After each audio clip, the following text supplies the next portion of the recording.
Dernière partie de On de la dimanche sur numéro 23. Ici, on aborde les grandes questions de société sans tabou. Je suis entouré d'une petite équipe qui est toujours composée de Dominique Besnéard, de Kalisz Beyala, de Karim Zeribi et de Elisabeth Lévy. Et voici un débat qui, pour le coup, semble un peu tabou. En France, on bénéficie de 11 jours fériés au total. 5 sont des jours fériés, disons, historiques. Le 1er janvier, le 1er mai, le 8 mai, le 14 juillet et le 11 novembre. Et 6 correspondent à des fêtes chrétiennes, Noël, Pâques, la Toussaint, Pentecôte, l'Ascension et l'Assomption le 15 août. La question c'est, est-ce qu'on n'ouvrirait pas ces jours fériés aux autres religions qui sont présentes dans notre pays? Souvenez-vous, c'était Eva Joly qui avait lancé ce débat pendant la campagne électorale présidentielle, la dernière. C'est donc elle qui ouvre notre petit zapping concocté par Idi Rossini. Je veux que les juifs et les musulmans puissent célébrer Kippour et Aïd el-Kébir lors d'une jour férié. Oui, Eva Joly ne doit pas s'arrêter en si bon chemin. Elle doit proposer aussi un jour férié pour les bouddhistes, les hindouistes, les sikhs et les raéliens aussi. Sachez toutefois que vous ne pourrez pas choisir n'importe quel jour férié. Certaines dates sont déjà prises. Je ne voudrais pas que ma fille tombe sur une tête de mouton décapité lorsqu'elle cherche ses jeux de Pâques dans le jardin.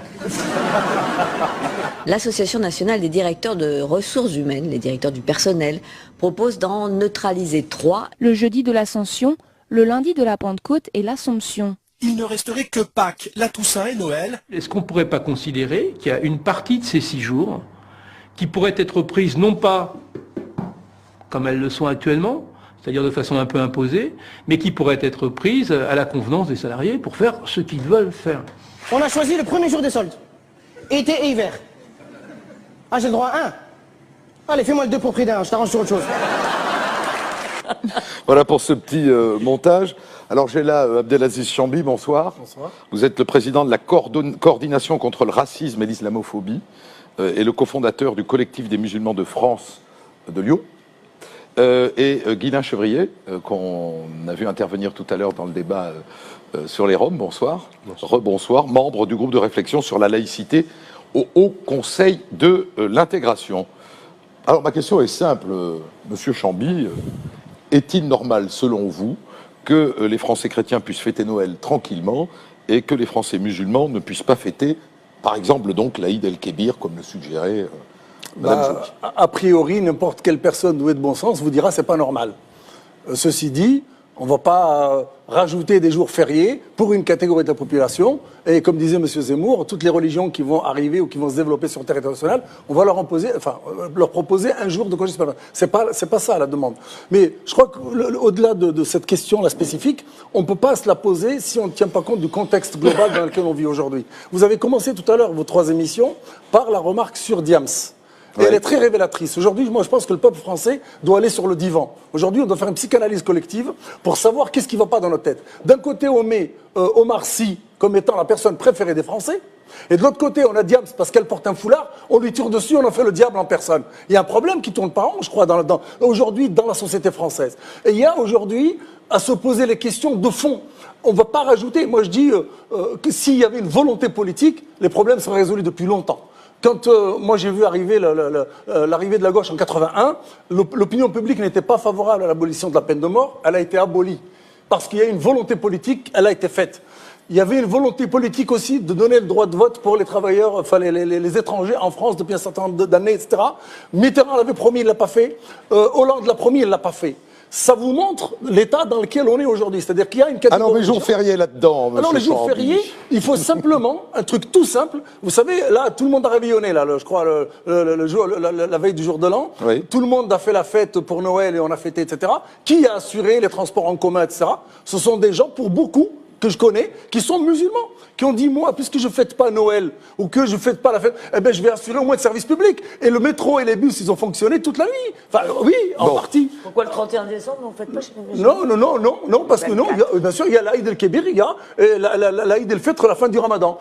Ceux qui fêtent, c'est par tradition, j'allais dire, franco-française. Mais c'est pas une fête religieuse. Non, mais c'est ce que je dis. Donc, ils ne le fêtent pas, mais c'est pas une fête religieuse. Donc, il y a 2 fêtes chez les musulmans. Donc, moi, ce qui me semble important aujourd'hui, c'est d'interroger la société sur sur sa capacité à s'accepter telle qu'elle est. Aujourd'hui, elle n'est pas capable. Aujourd'hui, on ne peut même pas aborder la question. Là, vous allez voir sur les réactions, sur les blogs, etc., sur Internet, ça va être une volée de bois vert. Pour le dire. HD23 sur Twitter. Tout à fait. Et effectivement, il faut. Non, mais c'est aussi à votre honneur de poser des problématiques comme celle-ci. Ça, on est parti là. Que l'évolution mais se fasse. On va au bas de l'entonnoir. Les jours fériés. Vous le demandez, vous le revendiquez. Bien sûr. Moi, j'étais triste et malheureux de partir à mon boulot le jour de l'Aïd. Je suis éducateur de prévention. J'allais dans une équipe de travail où j'étais malheureux parce que je ne pouvais pas faire la fête de l'Aïd en famille, parce qu'il fallait que j'assure mon jour de permanence, parce que les collègues ne voulaient pas me remplacer, etc. Et bien, j'étais malheureux, comme beaucoup de musulmans en France, le jour de leur fête, qui est une fête importante.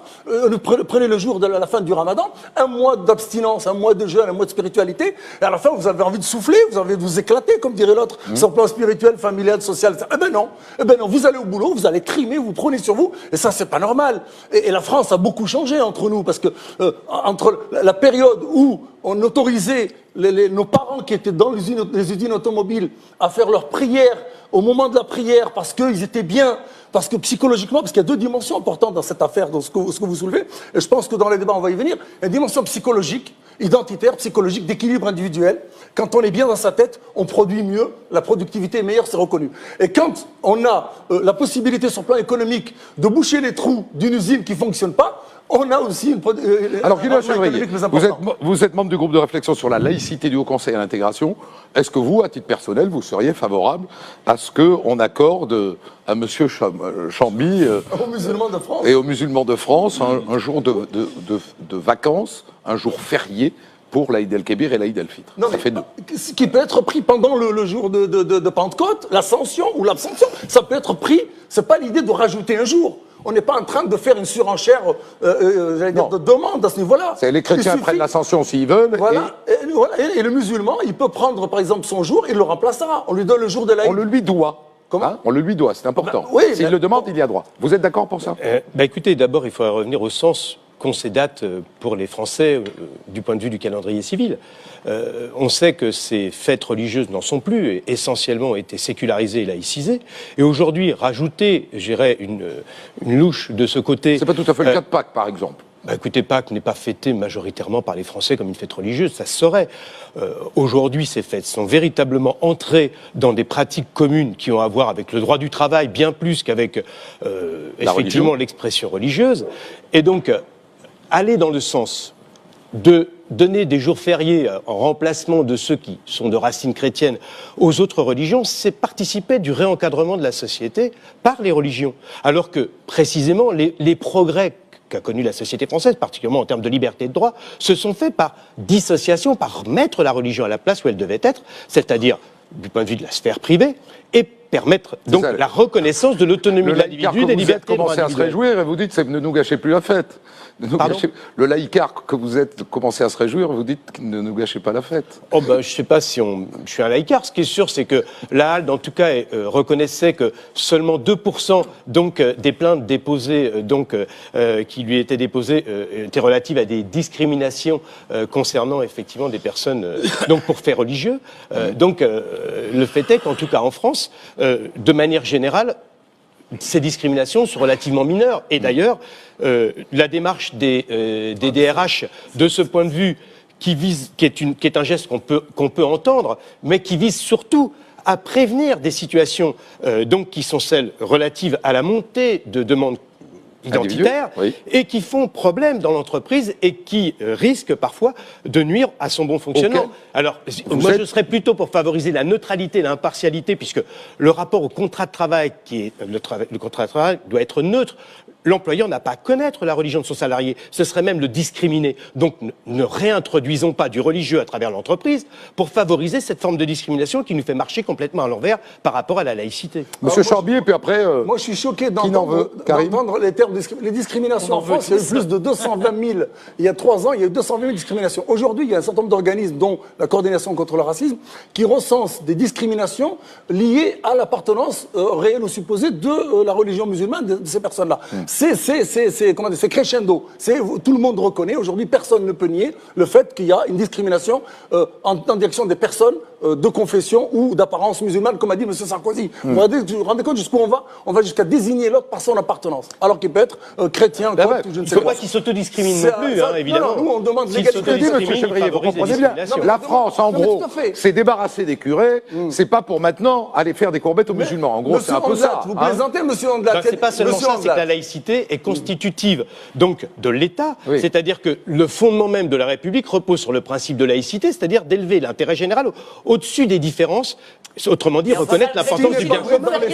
Monsieur Anglade. Les fériés sont d'origine Excusez-moi, chrétienne, d'une c'est part- parce qu'il y a une histoire. Non, mais d'autre part, aujourd'hui, dans le 93, des municipalités fêtent Noël. Avec l'argent public, elles offrent des repas, elles font sapin de Noël, elles offrent des cadeaux. Qu'est-ce que ça a à voir avec la neutralité? Donc, comment raconte pas? Je vous donne un autre argument. Comment, quand un ministre de la Justice, Madame Rachida Dati, envoie une note d'information. Envoyer une note d'information à tous les directeurs de centres de formation des éducateurs de la PJJ, Protection judiciaire de la jeunesse, en disant, je vous invite à reporter la date des examens parce qu'il y a Yom Kippour qui arrive ce jour-là. Qu'est-ce que ça veut dire? Elle est où la neutralité?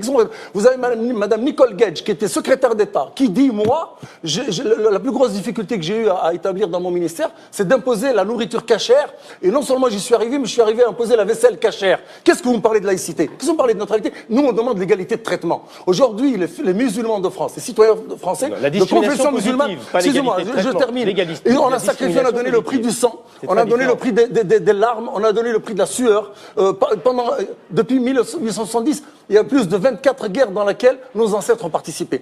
Ils ont contribué à la construction de la France pendant les 30 Glorieuses. Aujourd'hui, ils ne sont pas du tout logés à la même enseigne. Aujourd'hui, on est en train de fabriquer des parias sur le plan culturel. Allez. Je termine. Dites-moi, quand il y a le jour de l'Aïd, par exemple, la fin du Ramadan, pourquoi il ne serait pas fêté sur les Champs-Élysées comme le Nouvel An chinois, par exemple? Ou comme Hanouka, où on sort effectivement les chandeliers, on les promène sur les Champs-Élysées. Pourquoi il y a deux poids et deux mesures sur les Champs-Élysées? Oui, tout à fait, oui, avec des camions. Qu'on range les chandeliers, justement. Non, mais non, à ce moment-là. Moi, j'ai envie qu'on range les chandeliers.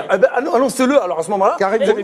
Si vous lisiez Causeur, vous le saurez, parce que j'ai écrit un papier très violent sur cette histoire de célébration de Hanouka sur la voie publique que je trouve épouvantable. Bon, mais oui, mais le Nouvel An chinois, vous savez que c'est le fait. Non, mais le Nouvel An, d'abord, le Nouvel An chinois, c'est pas une fête, juste quand même un mot. D'abord, c'est pas une fête religieuse. Mais je comprends ce que vous dites, nous, on veut faire l'Aïd.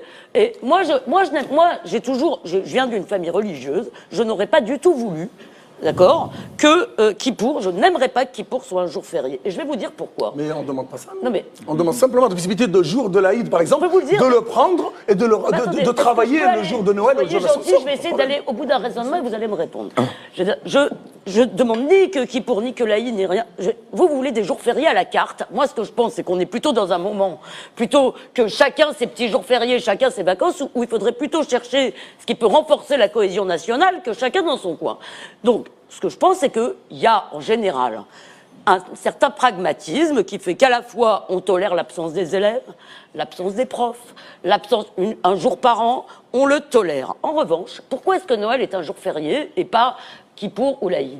Eh bien, je vais vous dire tout simplement pour des raisons historiques. Oui. Parce que, attendez... Mais on fait partie de l'histoire de France aussi, madame Lévy. Mais vous... je suis désolé. Est-ce que je peux aller au bout d'une phrase? Oui, mais vous avez Moi, la parole. je considère... À longueur d'année, donc il n'y a pas de problème. D'accord, mais je parle avec vous, là. Donc, si vous ne me laissez pas aller jusqu'au bout... Vous me laissez répondre. Non, mais j'essaye vraiment d'aller au bout d'un raisonnement. Ce que je vous dis, c'est que moi, je comprends très bien, je ne me sens pas moins française que quelqu'un dont les parents, les aïeux ont fait les croisades, et je ne me sens pas plus française que quelqu'un dont les parents ont combattu la France en Algérie. Je veux dire, je suis une Française d'entre les deux. Mais ça me suffit, si vous voulez, pour comprendre. Moi, j'arrive dans un pays, il y a un héritage. D'accord ? J'accepte que j'appartiens à une religion minoritaire. D'accord ? Et que ce pays est de culture, d'histoire chrétienne, même si aujourd'hui ça n'est pas religieux. De la même façon que j'aime, quand je vais dans un restaurant en France le vendredi, je trouve ça toujours assez sympathique de voir que le plat du jour c'est du poisson, parce que ça me rappelle qu'on est dans un pays de cette tradition-là. Eh bien, je n'ai pas envie qu'on le change pour que chaque groupe... On continue le petit tour de table. Voilà. Karim Zeribi, ensuite Calix Beyala et Dominique. Je voudrais dire une chose. dans le champ des transports, je le dis parce que je suis président de la régie des transports de Marseille, je voudrais quand même rétablir un phénomène parce que la société française est suffisamment divisée pour pas qu'on la divise. C'est pas les musulmans qui conduisent les bus le 25 décembre? Ça ne sont pas seulement les musulmans qui travaillent. Je vais vous dire pourquoi. Il y a 2 fêtes dans le mois de décembre, le 25, enfin le 24 au soir, réveillon, et le 31 au soir. Dans les entreprises de transport, les salariés doivent choisir une des 2 fêtes. Ceux qui choisissent Noël travaillent le 31, ceux qui choisissent le 31 travaillent à Noël, quelle que soit leur confession religieuse. Que ce soit dit pour établir quand même un phénomène qui ne divise pas les salariés, mais plutôt qui les replace dans le contexte de ce qui est la réalité du terrain. Deuxièmement, moi, mon père est musulman, ma mère aussi, je suis moi-même musulman, et ma famille, effectivement, a été élevée de culture musulmane. Moi, mon père, il y a 5 semaines de congés payés. Pour l'Aïd, il a toujours posé un congé. Parce qu'il voulait, effectivement, c'était sa fête, il voulait profiter. Ça n'a jamais été un débat, outre mesure. 5 semaines de congés payés, donc il posait un jour de congé, il était en famille, on fêtait l'Aïd, tout va bien dans le meilleur des mondes. Ma mère était aide-soignante et mon père... Ça sera un signe ou pas? Donc, ce que je dis simplement, ça a bien fonctionné jusqu'à maintenant. On pourrait, pour ceux qui sont opposés à cette proposition, dire « mais ça fonctionne remarquablement bien ». Donc depuis longtemps, des décennies, pourquoi en changer? Troisième réflexion que j'ai, quand même, je me dis, on est dans un pays laïque. La laïcité, si on veut être fidèle à son concept, ce n'est pas l'opposition aux religions. C'est la liberté de conscience de croire ou de ne pas croire. La séparation des questions politiques avec les affaires religieuses. S'il ne s'agit pas de gagner des jours fériés, mais bien de prendre sur les jours fériés existants, et au nom de sa croyance religieuse, de choisir ce jour en fonction des grandes dates, sans en rajouter, que les choses soient claires. Je ne vois pas en quoi on renie l'histoire de France, en quoi on met en danger les assises de la laïcité auxquelles nous tenons, parce que c'est quand même un pays fantastique, la France. C'est une chance énorme. Je dis que si sur les 3 jours, je dirais, où chacun a cette latitude, monsieur veut travailler le 15 août, parce que le 15 août, il ne partage pas effectivement l'essence. Si le 15 août, son entreprise est ferme. Mais non, peut-être que tu as aujourd'hui des DRH, c'était quand même l'association des DRH qui expliquait que ça n'était pas impossible. Peut-être effectivement que si les chefs d'entreprise n'y sont pas opposés, ne serions pas opposés à leur place à quelque chose qui ne ferait pas vaciller non plus le temps de travail. Les DRH ne sont pas opposés pour une bonne raison. Parce que précisément derrière la laïcité, c'est tout ce que je veux dire. Non, mais je ne me cacherai pas. La laïcité n'est pas contre les religions. Mais indéniablement, le problème, c'est que pour les DRH, par rapport à ce qui se passe aujourd'hui dans l'entreprise, on est sur la logique de non-discrimination et non pas sur le principe d'égalité qui pourtant devrait prévaloir, puisque c'est quand même, si on part du débat égalité homme-femme, y compris de traitement dans l'entreprise. S'il se trouve que cette logique de non-discrimination les soumet en permanence au risque de se voir donc confrontés à des plaintes en discrimination dès qu'ils refusent un accommodement dit raisonnable. C'est tout le problème du fait que précisément l'encadrement du droit du travail, de ce point de vue, en l'état, ne permet pas donc effectivement de mettre en œuvre le principe d'égalité, puisque c'est le principe de non-discrimination qui continue de prévaloir. Il y a une directive de 2010 qui l'a réaffirmé. C'est tout le problème. Donc c'est face à cette difficulté, et au fait aussi que la laïcité est en recul du fait d'une certaine façon d'un renoncement des élites. Et je crois qu'il y a là aussi un vrai débat de société à voir, parce que le dernier aspect, moi, c'est sur le communautarisme. Excusez-moi, c'est sur le communautarisme. Vous ne pouvez pas vous échapper, parce que tout à l'heure, vous m'avez répondu droit dans les yeux par rapport aux Roms. Le poids communautaire est une question de société majeure. Si on n'y veille pas, il est clair que le repli sur soi, qui a à voir avec le refus de se mélanger au-delà de la communauté de croyance, et qui favorise donc les revendications communautaires et d'imposer à la société française ces jours fériés dont on parle, c'est exactement la logique qui favorise la mise à part d'une partie de la population par rapport à une chose, c'est l'égalité d'avoir tous les mêmes droits qui donne la liberté du choix individuel à chacun. Ça y est, c'est reparti. Vous voyez qu'on a la dot des problèmes, monsieur Millet. Karim, dernier point. Non, Cadix, vous parlerez, ne vous inquiétez pas. Je veux dire, monsieur, que la laïcité, ce n'est pas le laïcisme. Que le fait communautaire, ça n'est pas le communautarisme. Ne mélange pas toutes ces idéologies à votre, je dirais, bon escient, à vous. Non, monsieur, il n'y a pas de refus. C'est un fantasme, monsieur. Non, excusez-moi. Le regroupement auquel on assiste dans la société française est significatif du refus de se mélanger au-delà de la communauté de croyance. Donc, enfermement. Je peux s'écouter les Français de confession musulmane, qui sont 6 millions. Est-ce que vous les avez sentis faire vaciller la République quand on a fait la loi sur le voile? Est-ce qu'elle n'est pas respectée? Pas encore. Espérons que monsieur, espérons monsieur, que vous avez trahi la logique communautaire est un véritable problème. Pas encore. Mais non, mais je l'espère. Méfiez-vous. Ça a été difficile cette loi. Méfiez-vous, si vous ne laissez pas parler Calixte, elle va nous avaler tout cru. N'anticipez pas. Calixte. Vivez le réel. C'est vrai que je partage vos points de vue, mais moi j'ai un Lesquels? questionnement. C'est-à-dire, effectivement, on accuse toujours les autres de communautaristes, etc., alors que ce sont des victimes. Mais ceci étant, mes amis, je vais vous rappeler que je tiens à dire qu'il faut savoir jusqu'où aller quand s'arrêter. Il n'est pas question, personnellement, que je pense qu'on aille demander qu'on remplace des fêtes chrétiennes par d'autres fêtes. Ça ne veut pas dire qu'on aurait... Non, laissez-moi finir. Oui. Nous sommes, qu'on le veuille ou pas, dans un pays chrétien. Je nous vois mal, en train d'aller dans un pays, je ne sais pas, musulman ou hindouiste, demander que parce que nous sommes là, il faut maintenant enlever des fêtes, je ne sais pas. Parce que c'est nous sommes... Personne ne parle d'enlever. Et laissez-moi finir. Moi, j'ai connu les Français à Tunis, ils fêtent Noël, ils fêtent le jour de l'an, ils mettent le sapin, etc. Je vais dire que poser même... Les Français à l'étranger fêtent les fêtes, j'allais dire, chrétiennes. Je peux finir, s'il vous plaît. C'est pas une question de fêter les fêtes. C'est une question de jour congé. C'est pas de jour congé, pas pareil. La fête de Noël. Je Moi, pense j'étais petit en Tunisie, je voyais les sapins de Noël, je voyais même des magasins avec le sapin dessiné sur un Je pense que nous avons tort. Je suis quelqu'un qui revendique... Certaines communes en France, on demande aux gens d'enlever les sapins de Noël parce que ça heurte leurs convictions. Mais c'est pas qui vous parle de ça? C'est vrai ou c'est Mais pas c'est vrai? pas parce qu'il y a des tordus qui font... Il y en a d'autres où on voit les pains au chocolat à la récré aussi. Ouais, exactement. C'est pas vrai. Non, mais c'est pas ça, là. Il s'agit vraiment de l'actualité, là, pour le coup. On a enlevé des sapins de Noël d'école, on les a effectivement à l'initiative de mais non, mais c'est... Bon, Calixte Béguala. Elle va vous dévorer, hein, mais moi, je suis d'accord avec vous. L'élu n'aurait pas dû... Monsieur Chevalier. La passion que ça soit... Oui. Oh, je vois. Je suis quelqu'un qui a toujours revendiqué des droits pour les minorités. Mais je pense que là, on ne doit pas y toucher. Voilà. Parce qu'on est dans le sacré. On est arrivé dans un pays... Dominique Besnéard va nous donner son avis, les amis.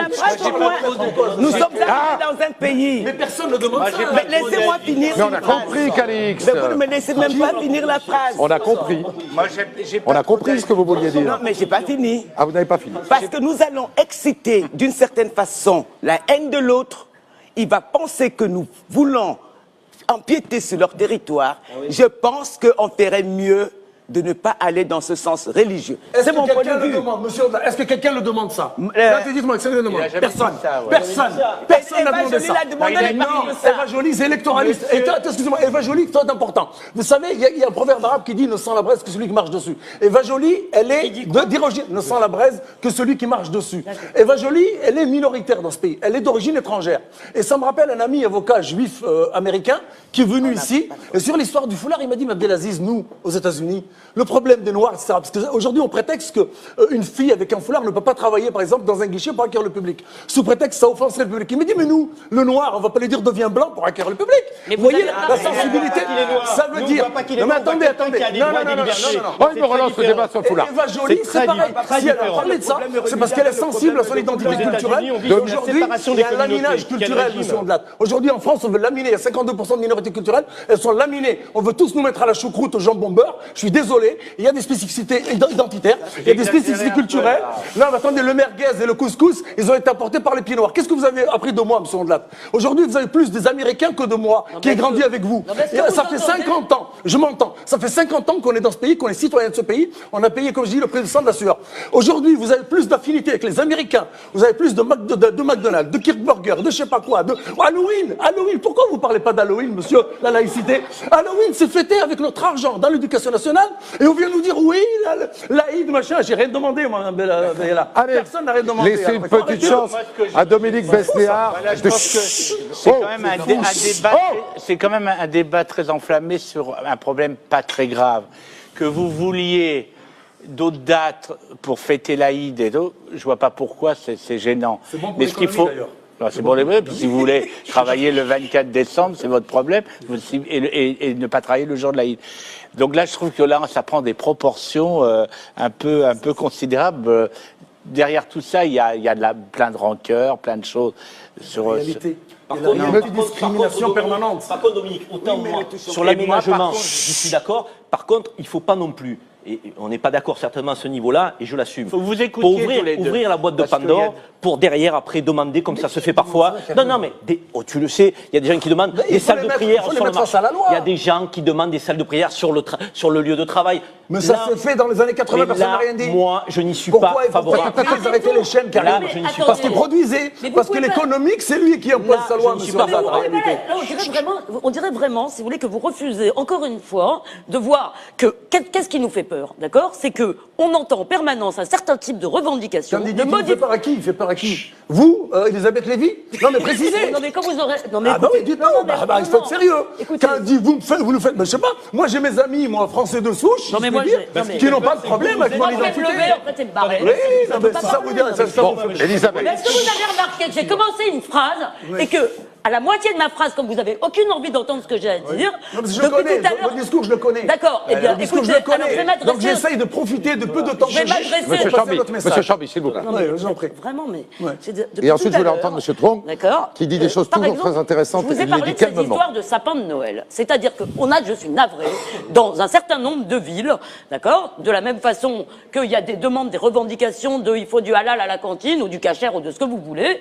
Après, il y a dans un certain nombre de villes, il y a effectivement des gens, des parents d'élèves qui se sont plaints en disant comment il y a un sapin de Noël dans l'école de mon fils, ça ne va pas du tout. Il y a en permanence, il y a deux choses qui ne vont pas. Il y a la demande permanente de modification des règles, si vous voulez, en fonction de nécessités religieuses. Eh bien, oui, effectivement, je pense que ça n'est pas le bon moment pour les faire. La deuxième chose, c'est que, comment dire, il y a l'idée, et ça, cette idée, je voudrais que vous la partagiez.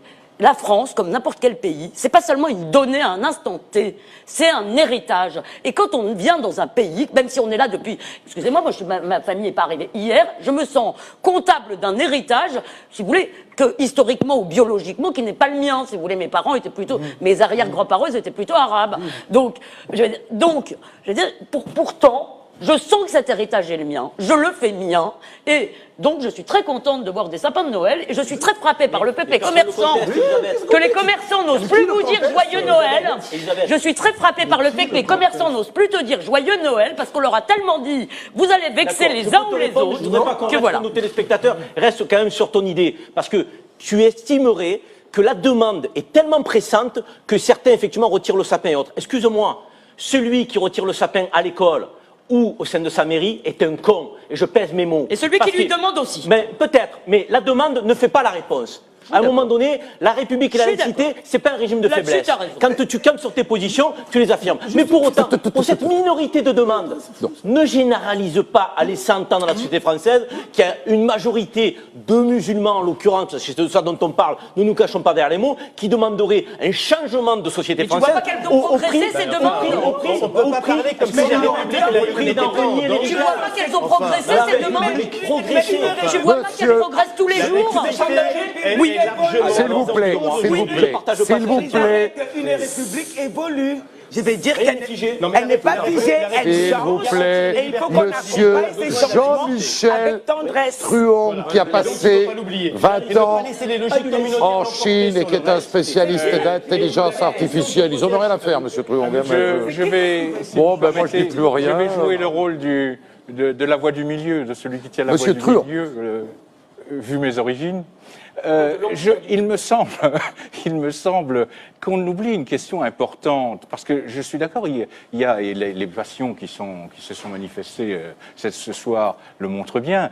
Il y a un retour du communautarisme, il y a un retour du fait religieux, il y a un retour de passion autour de tout ça. Mais la question, c'est, à mon avis, qu'on devrait commencer à se poser, c'est quel besoin cela exprime-t-il, ce retour du fait religieux, ce retour du communautarisme? Laissez-moi terminer. Quel besoin cela exprime-t-il que la République et nos institutions ne satisfont pas? Parce que, certes, monsieur, depuis, nous sommes une République laïque, mais qu'est-ce que nous avons offert aux besoins de surpassement de soi, aux besoins d'imaginaire, aux besoins de tradition, aux besoins qui sont des besoins, on le voit bien. Qu'est-ce que la République a offert à la place de ça? Elle va faire la discrimination. Mohamed a 5 fois moins de chances de dire trouver un ça. emploi. Non, mais Si, c'est pas si, possible. La statistiquement, protection le Bureau sociale. international du travail, s'il vous plaît, permettez-moi de terminer. Ils sont partis. Ils sont partis. Le Bureau international du travail vous démontre que quand on s'appelle Mohamed, on a 5 fois moins de chances de trouver un emploi. Alors, j'ai trouvé pire que vous. J'ai trouvé pire que vous. J'ai trouvé pire que Mohamed, j'ai trouvé le Rhum. Samir veut intervenir. Alors là, et il sera le dernier. C'est excellent. Vraiment, merci pour cette invitation. Je me suis éclaté ici avec mes copains. Régalé. Mes frères, je croyais qu'on avait pris le relais. Rassurez-vous, on est ensemble à la même ligne. On ne nous voit pas. On ne voit pas Mohamed. On ne voit pas Younous. On voit que l'arabe. On est là par notre On voit que pour l'arabe. éviter justement que des gens comme vous poussent à la guerre des communautés. Non. On est actifs. Non, moi je suis d'accord. Alors, attendez. Vous allez. L'émission se termine. Personnellement, je ne souhaite pas qu'elle se termine sur cette phrase. Il est de ma responsabilité qu'elle ne se termine pas sur cette phrase. Non, il n'y a pas de frères ici qui peuvent considérer que ce pays, notre pays commun à nous tous, n'est pas un pays accueillant. Non, on ne pourra pas le dire. Oui, c'est un pays où il y a des problèmes, mais oui, c'est un pays où on peut en débattre.